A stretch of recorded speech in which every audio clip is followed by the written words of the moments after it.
Hey guys, this is part 2. That's part 2, Joe. We've been smashing these out. We're going through all the teams of the AFL 2023 draft. Are you excited? Yes. I'm excited. Let's get into excited. It. Can't you see my face? I'm so excited because I'm very happy with how my boys did. We'll talk about the rest of the nobodies, including your team. We move across to the Giants, who picked up an absolute bolter at pick 12. And that was one of the best reactions I think I have ever seen after being drafted. Phoenix Gothard was absolutely mobbed. He was mobbed and didn't have a polo to wear. So he actually swapped shirts with a friend of his. Did you see his friend as well? I'm not sure which player it was. Maybe it was O'Sullivan. Was chatting with the Geelong people, and then he got called. Correct. This kid ran like diarrhea hit, and he bolted for the toilet, mate. That's how fast this kid is. I'm worried to be an opposition forward because Gothard. I didn't even know much about him, but they traded back, and then they traded forward to get Leak. But yeah, fantastic. This kid must be worth something if GWS is doing this. He's teaming up with Toby Green with Bedford, yeah, mate. He's a young Toby Green. Looks a bit like Toby Green too. He does a bit of it. He's got that forward craft, the smarts, and he's also good at tackling, and he loves ground balls. So he's your classic small forward. They must have identified that as an area of need for their side, which is why they were happy to pick him up. And there were other teams that were interested in him. So congratulations to the Giants for picking up Gothard. With pick 17, this was who a lot of people anticipated they would use for their first pick, being James Leak, who is a defender. He did. A defender, utility type of player that can actually play forward as well at 188 centimeters. It's a fairly decent size, right? Yeah. From memory, they traded backwards to get Gothard, and then they actually trade forwards to get Leak because a couple of other teams were sniffing. I'm pretty sure North Melbourne would have tried to look at him with one of their first picks as well if it was available. So, fantastic player. Big draft bolter in the last couple of months. You hear about people, James Leak, pick in the 30s, whatever. Flew up the rankings. Must have tested really well. And they love him. They really do love him. Don't have someone to kind of fill Finlayson's role when he left the team to go to Port Adelaide. Is a little bit shorter, but can play both ends, and that's kind of what they want. Maybe he teams up with a Himmelberg. We can swap and do all these other things. So, yeah, fantastic guy. Seems to be an interesting play there. Then there was a bit of a wait before they got to their next pick at pick 44, where they picked up Joe Fonte. Now, I like him, not because of his name. All right, I'll just say it's mostly because of his name. He's a 189 centimeter. He's a defensive winger. Which is something that you don't really you don't think that they're important until you realize that you don't have one, and then once you realize you don't have one, you realize crap, that's actually a big list hole. So he's a really good player because he might not be the best when it comes to just accumulation, and that can be the case for a lot of wingers. But you can be guaranteed that when he gets the ball, he'll actually do something with it. He's a good ball user. He has a lot of intercept marking as well because of his 189 centimeter. So he does his defensive work really well. He just probably needs to put on a bit of size in order to really be able to take some contested marks on a wing. But I think this is a very shrewd pickup for him because outside of, they've got Finn Callahan who can play on a wing. Kelly can play on a wing, but they probably want him on the ball more than on a wing. So I think he feels the need. Yeah, GWS have a history of trying out a lot of these players, especially guys earlier that they've taken in the draft.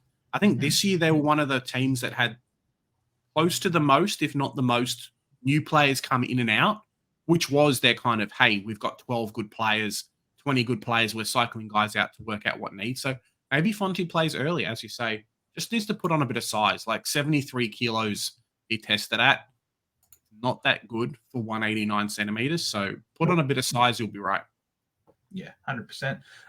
And with pick 59, they got their own academy player in Harvey Thomas, who is a midfielder who loves to tackle. He's a good tackler. He can also, he's like one of those goal kicking mids. Not a prolific goal kicker, but he can hit the scoreboard. He kicked 7 goals in 2 games. In 4 games, I mean, 7 goals in 4 games. So that's just under 2 goals a game. So if you're a midfielder, you know, that is averaging, you know, he has about 70 disposals in those games. So he's racking up the pill, and he's also being able to push forward and hit the scoreboard. So I think it's a good mix. He was never going to be bidded on by anyone, considering that he's pretty small for a mid. Yeah. So yeah, good luck to him. I think they from memory they had actually committed to picking him. So if they had a last pick available and he was still there, so really good for GWS to say that and actually go through with it as well. Yeah, so good luck to him. I'm not sure how much game time, if any, he'll get. But with pick 59, it's a free swing, really. Well, that's it, right? And then they rookie listed Nathan Walrus, and then Adam Kennedy as well. So I brought him back.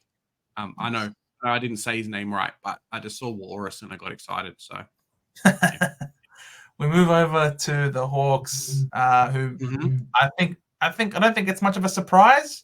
No, we don't really need to talk much about Nick Watson, do we? There was some speculation that Curtin was going to get picked up by them and not Nick Watson. So it was good that they actually stuck by him and took the nice player. I mean, small forwards and Hawthorn in rebuilding teams. This guy screams Cyril, and I think he'll be fantastic for him. In another team where there'd be a lot more pressure on him for him to perform, I think he would struggle. But just let him do his own thing, be there for their tools, mate. This kid's going to kick 2 or 3 goals a game if he's lucky. Yeah. It's going to be crazy to watch, Joe. Absolutely. With pick 19, they picked up Will McCabe, who's a father-son selection. They matched North Melbourne's bid. Yeah. So I'm not sure if we were actually trying to get him or it was just a stalling tactic to actually try and trade back. But it happened, and then, they weren't not going to pick McCabe. He fills a role in that team, but I don't know. They've got Ethan Phillips coming through as well, who potentially could get picked up, and he's around the same height. So I think just kind of having more tools is better than having less tools, right? No, it's absolutely better, and he's 197 centimeters with a great leaping ability as well. So he can certainly play bigger. He's got good upside, and he's also a fairly quick player. So again, being able to pick up these athletes with great athletic traits. Just give you the flexibility to be able to play some different positions. Can also pinch hit forward using that athleticism. So I'm not against that selection at all. With pick 46, a long way down from pick 19, they picked up Bodie Ryan, a 180 centimeter key defender. Again, you can see they're going for these key defenders. They must consider it an area of need. Premiership. I think as well with guys like Lockie Bramble leaving the team, it's always nice for them to have that role. And I think kind of Hawthorn's at a similar spot to maybe a Geelong or a few others where it's just about time. So let's get people in with the attributes that we need and we can kind of play them in any position. This guy could play utility. He could do a few different things. Ground balls and endurance, kind of the only things that he's really missing, but fantastic at intercepting, reading the play, rebounding, toughness, overhead marking. So, he's going to be great for him. Agreed. And with their final pick, there's no link here for Kalsha here. But he's a key forward. Yep. They lost Jekka. They lost a few others. Who was it? Brandon Ryan, I think, also left. Kazitsky. Was there another one, or did they get another person in the trade period? I feel like maybe they got Brandon Ryan in the trade period, but more key forwards like that. I think it's probably their weakest position. Gunston's not really the spring chicken like he was, even at Brisbane for a year. So, he's not he's very raw. He's definitely a project player. Chad Wingard is back, and Cooper Stevens is also back. We then move across to Melbourne, who I think missed a trick by not picking up Caddy, to be honest. They ended up picking Caleb Windsor, who they were linked to for quite a period of time. Caleb Windsor came out of nowhere. I don't think I heard about him 2 weeks ago. Maybe like a pick in the 30s. Caleb Windsor, Melbourne's picking him up. their first pick. Like, hey, has he got like some dirty goss on Goodwin or something that let's pick him? He has to be playing. Like, this is what's happening. I wouldn't be surprised if he does. Really good I don't agility, think really Simon good Goodwin is speed. great. But yeah, perfect wingman, project wingman. But I'm not sure is that really a position of need for them at the moment, Joe? Look, I think they have a lot of grunt in the middle. They've got they've got the likes of Oliver, Brayshaw, Petrarca, Viney. There's a lot of players capable of winning some contested football. But when you think about them on the outside, they loved having the speed and excitement that they got out of Cozzy Pickett when he was rotating through the midfield. But what that meant, though, was that they lost a key component on their forward line. So they gained explosive, dynamic play in the midfield at the expense of their forward line. And we saw numerous times that their forward line really suffered when Cozzy Pickett wasn't there firing. So I think Caleb Windsor adding some outside run and agility, I think, is important for him. I think they were missing that. And obviously Hunter isn't a spring chicken anymore playing on that wing for them. So I think he fills a list need, to be honest. Plus they lost James Jordan to the Swans. So I think it's a fine pickup, to be honest. Yeah, I guess kind of that really hurt them in the final series as well. If we have a look at their next pickup, Tholstrup really kind of is that really good general forward type player.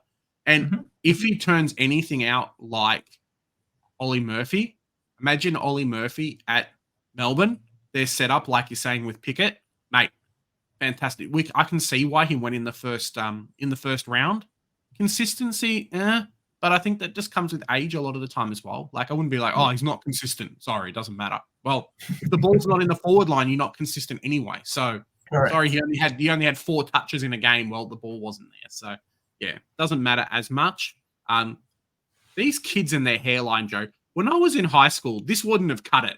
I don't understand where he's from WA, okay, but this hair, barbers in Melbourne making some money. I don't know. Mate, they're different units in WA. What can I say?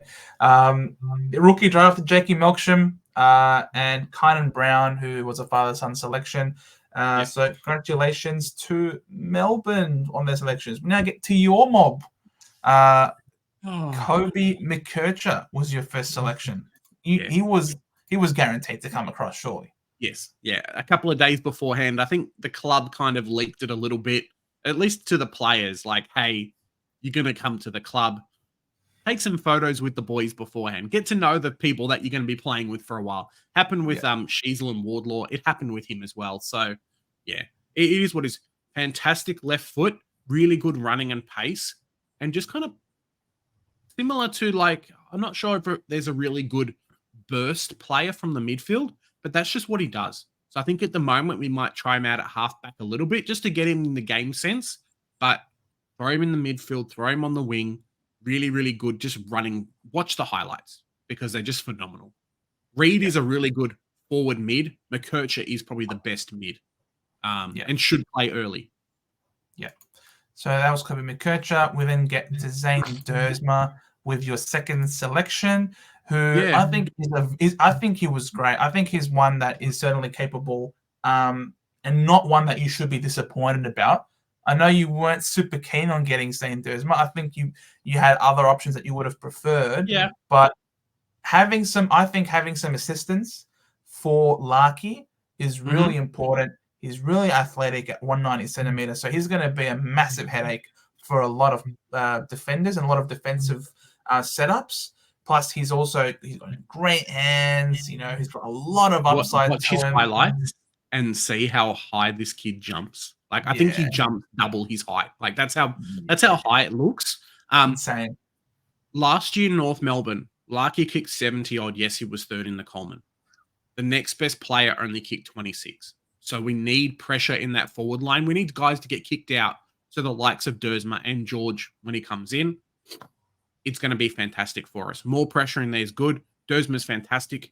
Can make space as well, which is a huge thing, and has dabbled a little bit in the midfield. So maybe he turns into a DeGoey type or a Stringer type, hopefully not without the injuries, but the guy that can be a bit versatile, but I'd throw him in the forward line for the next 5 or 6 years and just be like, cool, We've now got 5 aerial targets that are fantastic. Try and stop everybody.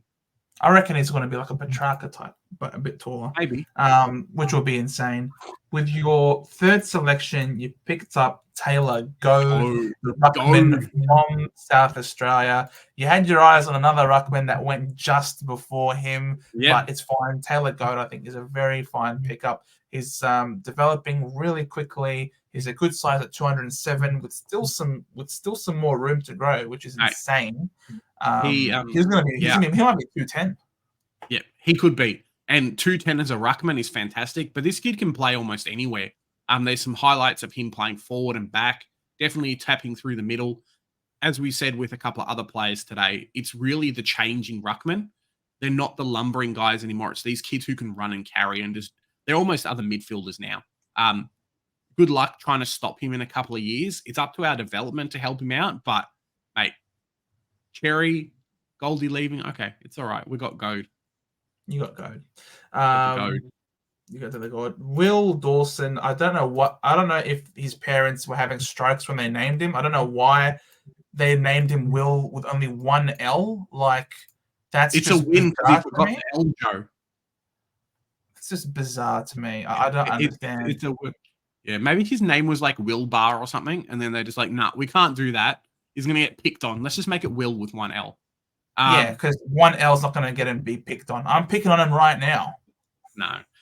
Watch his highlights and how high this kid can jump. It is fantastic. I think he's one of the few players who actually, he's only 10 days off not being able to be drafted this year. That's how young this kid is. He's got another half to a year on every other player in the draft, and he's just growing and getting better and better and better. Perfect pickup for us. Maybe he doesn't play this year. 2 years, mate. The 203, 4, 5, 6, 7 centimeter defender all forward. How are you going to stop that? I'm really excited to see what we can do. North Melbourne, the land of the ruckman, they're going to be. We went from no tools to picking up 4 in a single year. Like, insane, yeah, it worked out all right for us. With the immediate pick right after pick 23, you picked up Riley Hardiman, the 184 centimeter defender. Go talk to us. Another player that North Melbourne has that has really good leaps. I don't know if it was something we kind of said we needed to do this year, or the transition and the trend of forwards and backmen, it's kind of gone that way. He gives me Jeremy Howe vibes. How much? I think he was the WA captain for their team in the under-18s. Really good leadership across the back line. Watch some of his highlights and how he can pick out players as well in that back line. He'll do silly things like run back and then kick it all the way in the middle. So, fantastic player. He'll jump on your head and you won't even know it. Oh, you'll love to hear it. And Finn Barr. He's my new favorite player. He looks like someone's tradie. It is funny. Joe, pull up a picture of Finn Barr. Like, don't even pull up a picture. I'll just go through the stats, right? So 198 centimeter key forward, has dabbled in the ruck a little bit. Look at that picture, the third one across. Yep. That was him last year. He's put on size, so don't worry about it. But 198 centimeters, I think he's about 98 kilos. Really, really good jumps as well, and really strong marking. So Larky you could picture as being like the key forward that's really mobile. This guy's probably there, and he's a little bit more, stand put. I'll take the marks. I'll be the guy that you can't push out. So it's Jeremy Cameron versus Hawkins a little bit. But yeah, fantastic player. Might even feature a bit early, and is someone who could be a really good target for us up forward. Very, very nice. Yeah, it's kind of fits a few roles. I would have loved the guy that Port Adelaide picked because we just gave him the first pick, and we'll talk about him now. But yeah, it wasn't meant to be. Pick 48. They picked up Thomas Anastasopoulos. It was a really weird one. Port Adelaide has picked up 2 small forwards and then another player. So I'm not sure if small forward was a real need for them, considering they've got Rioli. And maybe Rioli wants to move to another club again because he's not happy with Port Adelaide. Or he's kind of up and down. But this kid's speed, his burst speed is one of the things as well. Loves to kick goals. Burst speed is fantastic. Watch some of his highlights. there's a reason why I got so cranky on Twitter about North not picking up this kid and us trading the pick to get this kid because he would have been fantastic for us in the forward line. Yeah, so congratulations. I love it. Very exciting for Port Adelaide fans. We then moved to pick 52, where they picked up Lachlan Charlson, who is a forward at 177, as you said, very small forward.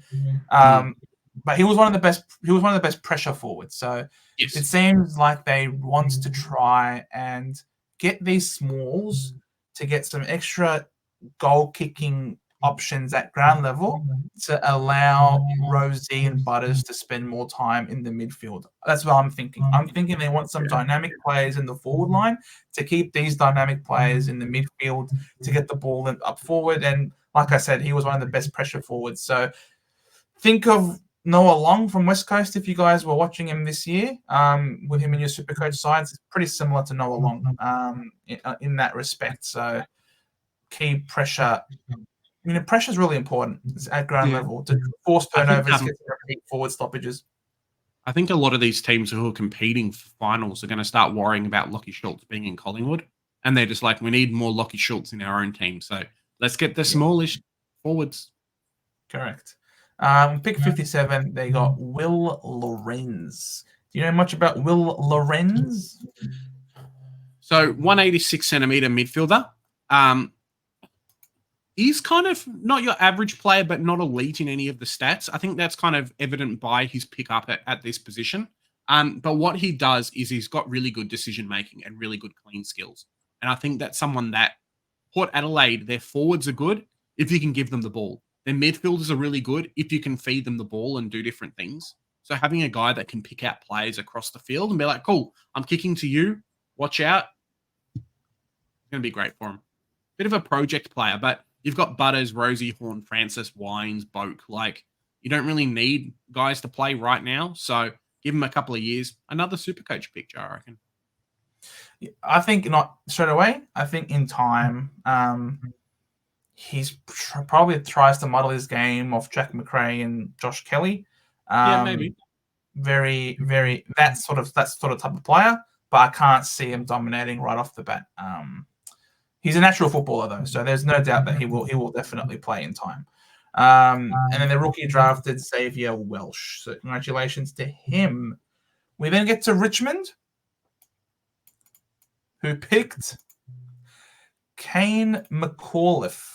They didn't really have any picks, did they? We kind of ratted on Swizz for this situation as well. And it's like, we're happy with Taranto and Hopper. And I'm like, cool, no worries. But Kane McAuliffe is a fantastic player, 187 centimeters, rated elite by Rookie Me in speed, strength, and contested. So if you think about, hey, Dustin Martin, maybe not, the best player anymore in the midfield. This guy giving the ball out to everybody. Yeah. It's going to be hard to stop him. He's really got great someone who leadership fell down as well. Yeah. He's got great leadership traits as well, which I think fits the Richmond style really well. And I'm not going to say, I know this might sound like a big call, but when you watch him, you could liken him to a bit of a Paddy Danger. There are some Paddy Dangerfield traits to him. So congratulations to him. And then we get to Liam Fawcett. Make sure you don't let this tap keep running because he will run circles around you. He's 197 centimeters, so that's some good size there, but he's also very mobile. Like I said, he will run circles around you. So good mark, great mobility, and he can hit the scoreboard. So great pickup at this point of the draft as well. Obviously Rewald and they need Lynch. Yeah. They can't keep relying on Samson Ryan to be the sole guy, right? No. Well, who knows, Joe? They might have to. Nah, not anymore. They've got Liam Fawcett now. St Kilda, I think, did a really good job this draft. If you're a Saints fan, I think you have reason to be optimistic. A lot of these selections that they've picked up, they've actually gotten them, I think, a lot lower than what they were initially projected to go. So starting at pick 18, you got Darcy Wilson. I think he's a very great pickup for the Saints. He's a smooth operator. He runs really well. He's a very hard runner, great athleticism. He's also got an evasion that other St Kilda midfielders don't have, I think. So I think he's a great. He's not great contested possession-wise, winning contested ball, but that's fine. They've got Crouch, they've got Steele, they've got other players that can do that. He's that outside type of mid that they don't have. Yes, and I was very annoyed because North Melbourne was going to take him at their next pick, and we didn't get to. So, feels bad, but we can be happy for the Saints. I know you were really big on this kid, Lance Collard, pick 28. North Melbourne kind of just didn't decide to go for any players. So at least any small forwards. But as we said on draft night, right, this guy shot up 5 centimeters between the combine and then when they did the testing. So yeah, we'll see what happens. Really good pacey player, knows where the goals are and definitely loves to kick the ball there. Really showboaty player as well. So for a team that just lost Gresham, he fills that need quite well. I think he's cousins with Hill, so there's no really go home factor there unless he hates, his cousin. So that could be a real thing. But yeah, fantastic young man. Probably could feature early, and offers something a little bit different than a Higgins and a Butler.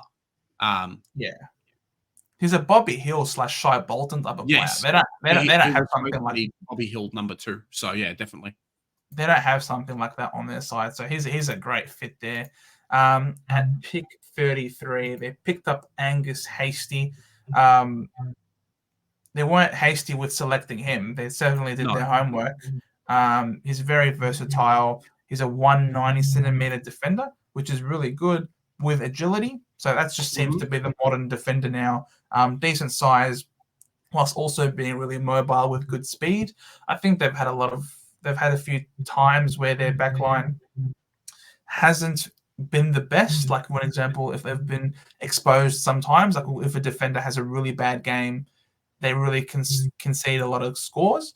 This guy is a great intercept and rebounding type of player. So someone that they don't have, I don't think. They've got good one-on-ones, but if they start to lose their one-on-ones, I think things start to get really bad. So this guy, I think, fits the need for him as an intercepting defender. Yeah, I think so as well. And after delisting Tom Highmore and a couple of other people in that position over the recent years, they're really looking for that player to kind of cement, and he might be that player for them. Yep. And then with their fourth selection at pick 50, they picked up Hugo Garcia, 185 centimeter forward. Yeah. It's a tricky one. I think he's just going to end up being a bit of a production player for them, right? One of those guys that, cool, we don't really need his irk at the moment, so just hang out in the VFL, build your craft, and when you're ready, we'll give you a call up. Needs to work on his kicking and polish a little bit. Maybe he's one of those guys that gets the ball and just boots it straight forward. Whatever happens. And, I'm sure a few goal kicking lessons with Max King will fix that up for him. Don't worry, Camo, you're still ahead of him and you're a better player. Don't worry. Yes, there you go. This guy was the big faller, big drifter. In the draft. The draft. People had him pick 12, pick 10. What pick was he, Joe? Pick 62. When people say it was not a deep draft, Ari Schoenmaker went to picks. This guy can kick the ball like 70 meters from anywhere. Think Daniel Rich type, just with a monster boot. He's worth the draft pick just so your team wins longest kick every year at the grand final. That's it. It's Ari Schoenmaker versus the rest in the longest kick. Whoever, Brendan Favola, all these people. No, sorry, Schoenmaker.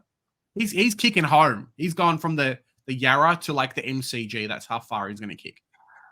I guess a benefit of that is you almost, if you're saying Kilda, you almost want your opposition to score a behind so that you can get this guy doing the kick in, and then forward pressure just doesn't exist anymore. Yeah. You think from the goal line to from the goal square to the middle.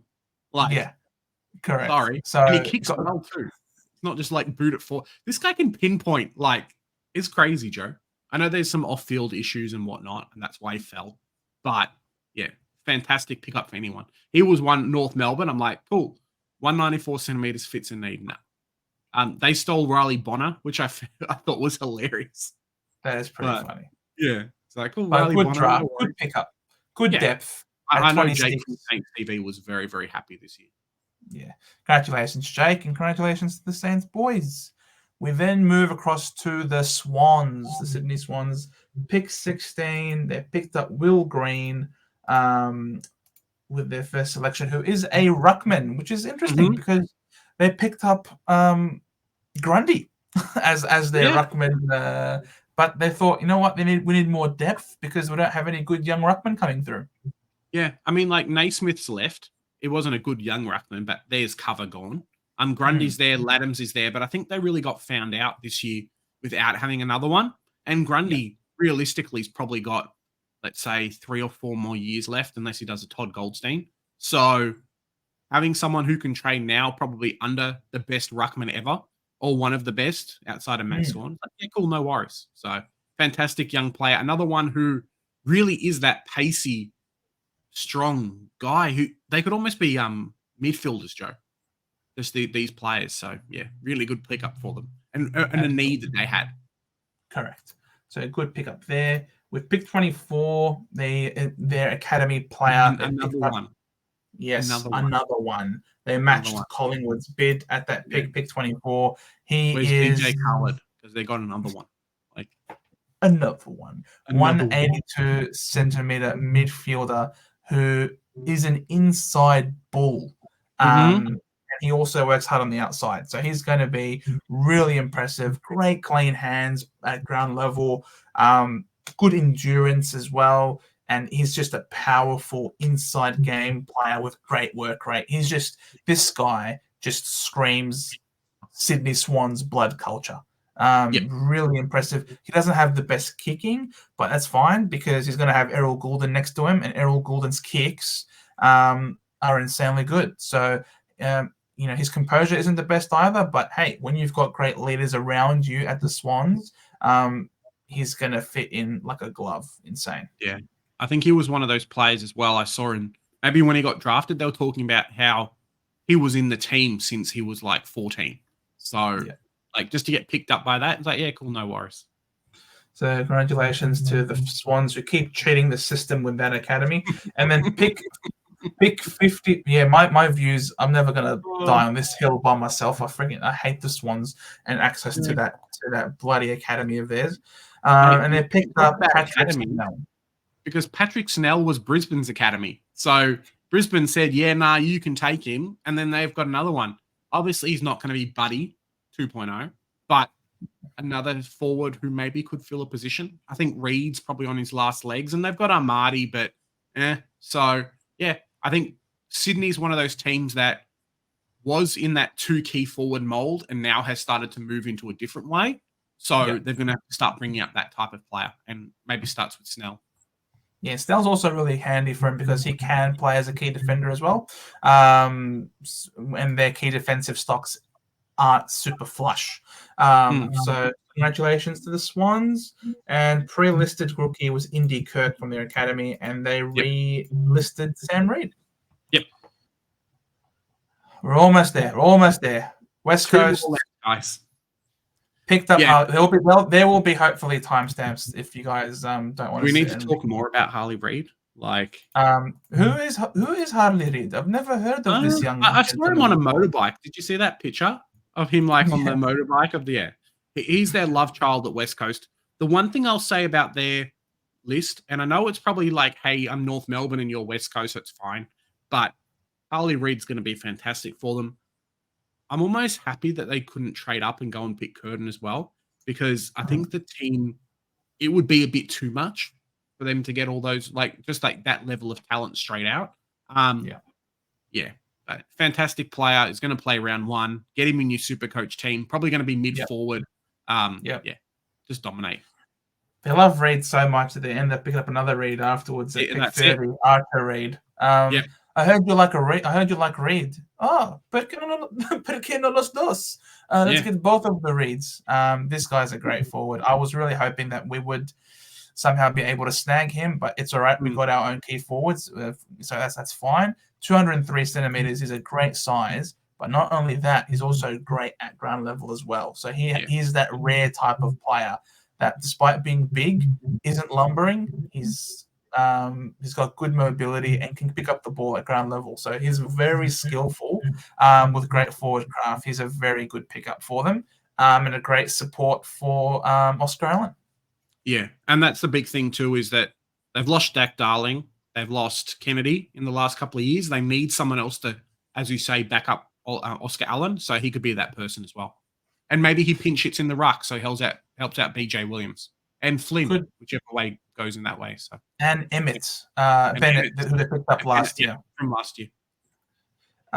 With their third pick at pick 38, they picked up Clay Hall from the Peel Thunder. Yeah, he was one that kind of people didn't think he was going to fall that far, but you watch his highlights, he's a very, very good player. Well, they are highlights. Well, that's true. They're not going to put all the bad things on there, but really, really good player. Or mid-lights. Yeah. I think they need a lot of help through the midfield as well with Shuey and a few other people, if not left already, really aging. Getting more of those young midfielders. I think their back line is okay. Their forward line is getting a lot better, but that midfield is what they need, and obviously he fills that role for them. He's got great running capacity, so I think he was going to slot in very well. I wouldn't be surprised if this guy features fairly soon because he's also got a good contested game, and I think that's what they need. Because apart from Ruben Jimby, a lot of the other players tend to be pretty injury prone on the contested side. So I think Clay Hall's a very good pickup at that selection. And then at pick 49, they picked up Harvey Johnston, who is a 185 centimeter. He's also a midfielder, but he's a different type of midfielder to who we just talked about, because this guy, his agility and just evasiveness, I think, are his bread and butter. He's a very slippery type of player, but with good kicking as well. And we know that the Eagles historically have liked to play a kick mark game style. This guy could fit in really well with that. Yeah, I'm not going to go too early and say a worse Lockie Neal, but I'm going to say a worse Lockie Neal. We're just going to wait and see what happens. Wow. I thought you said you weren't going to say that. Well, you got to make bold predictions, right? That's why the fans love to see. Fair enough. Guys, let us know if you'd like to see that. They pre-listed Cohen Livingston, an academy pick, and they rookie drafted Locke Rawlinson with their first selection. Another small forward as well. So maybe try and take a little bit of that loss with Rioli leaving, and probably Ryan not doing as well as what we've seen in the last couple of years. They need to help him out more. He can't be the sole guy. It's not fair for him. Finally, last team. We're almost there, guys. We've tried to smash it out as quickly as possible without boring you to death. Riley Sanders, the Bulldogs' first selection at pick 6, really wasn't much of a surprise, was it? No, I mean, when they traded up, a lot of people thought, hey, we're taking Nick Watson. That was kind of the theory for a while. I said Riley Sanders. I'm like, mate, they haven't had a Dunkley for a very long time. They keep losing all these midfielders. Hunter's gone and a few others. Bailey Smith's probably gone next year as well. So, yeah, let's throw in this player. Really good contested player. Definitely worth pick 5. He's probably the best player of his type. A little bit different than a McKercher and a Reed, but yeah, very sad North Melbourne could not get this guy for free, or at least match a bid on him. Yeah. He's a high accumulator, no nonsense type of midfielder with a high footy IQ. I think he fits in, and he just looks like a Bulldogs type of player. Yeah. I don't know. It's really good contested game too. So they'll pass to him and then he'll accumulate it out. Yeah, I'm judging this book by its cover. They matched a father-son bid from Sydney at pick 15, Bidney, as we like to call them now. Jordan Croft, again, we all knew he was going to be a first round forwards, right? Like, it's not a position of need that they're desperate for key forwards, guys. But yeah, it worked out all right for them. Don't look at this smiling face and think, oh, he's a good boy. No, this guy he's very aggressive. He likes to crunch people and tackles, and I think that's I think it's going to be something that Bevo will like, to be honest. Whether or not that gets him game time or not is a question, because they've obviously recommitted severely with the astronaut with that massive deal. Whether or not he can just sit in the VFL and develop while that forward line is led by him, and whether or not they can keep holding on to Jamara is another question as well. So he's going to be very important for him structurally in their list. A lot's riding on this kid. Well, yeah, it kind of just means that, hey, Jamara leaves, no worries. Hey, someone else leaves, no worries. So, yeah, it's not too bad. Joel Frazier at pick 45 was their third selection. Very interesting spelling of the word Frazier. Yeah. Rated elite in endurance. I know some people in the Discord and some other people have said, look, pick up this kid. His running's insane. Just needs to work on his kicking a little bit and just time under pressure. But that will come. Going to run up and down the wings. Hunter who Frazier's going to take the position. And he could also push McRae out of that wing position as well. Hopefully we see more on ball from McRae, which could mean that he's who could be all of a sudden maybe back to that good primo scoring from previous years. So. Yeah, you hope so, because McRae's not happy. And if something doesn't change, he could be asking for a trade next year, really. Correct. Lachlan Smith was their fourth selection at pick 47, who is a ruckman. They're not flush with rucks, and it took them a long time for them to finally get what they're getting out of English. So I think it makes sense for them to get another young ruckman in their system. He is unlike those other rucks that we've seen previously in this draft. This guy isn't one with a lot of good speed, but he is aggressive. And he makes up for lack of speed with endeavor and physical body contact, as well as because he's strong. He's strong. He's not like English, who is that extra midfield. They've replaced Jordan Sweet with Jordan Sweet. Essentially. Yeah, pretty much. Thank you, Lachlan Smith, aka Jordan Sweet. We can move on. Aiden O'Driscoll coming out from the Fremantle system at WA. A lot of people have been like, mate, why couldn't he go and play? I think the sister plays at the club and the other brother plays at the club. Now this one's playing at the Doggies. Really good wing player, rated elite in agility, speed, and endurance. So pacey, which is what you want from the size. Plays wing for the Northern Saints. So maybe he's the other person to take that role on one side and then Frazier on the other side, or they try and work out which one's the one that they want to keep there. But yeah, fantastic player for a pick in the 50s. As I say, it's not a shallow draft. Yeah. Freo could have picked them up, but they overlooked him, thinking that they might have thought that they could have got him later, but they were too clever for their own good. And in terms of rookie draft, they relisted both Lockie McNeil and Taylor Duray. And that, guys, was part 2 of this AFL 2023 draft review, where we went through all of the teams, all the selections, including the rookies. Please let us know if you like this sort of content. Drop us a like if you did. Comments below on how you think your team did. And remember, here at the Centre Bounce, we do what, Big J? We do the hard work, so you don't have to. You just get to sit there, watch our beautiful faces, hear our voices, and enjoy the content. It's not up to you to say we have beautiful faces. Oh, I think I've got a beautiful face. I don't know. Jeez, the modesty. Wow. See you guys. I'm on a high. North Melbourne got 6 players. I'm on a high, Joe. It's all right. We won the grand final. It's North Melbourne's grand final. Just let me have this one. If you want to see more of his supposedly handsome face, drop us a sub, please. Catch you in the next one, guys. Bye.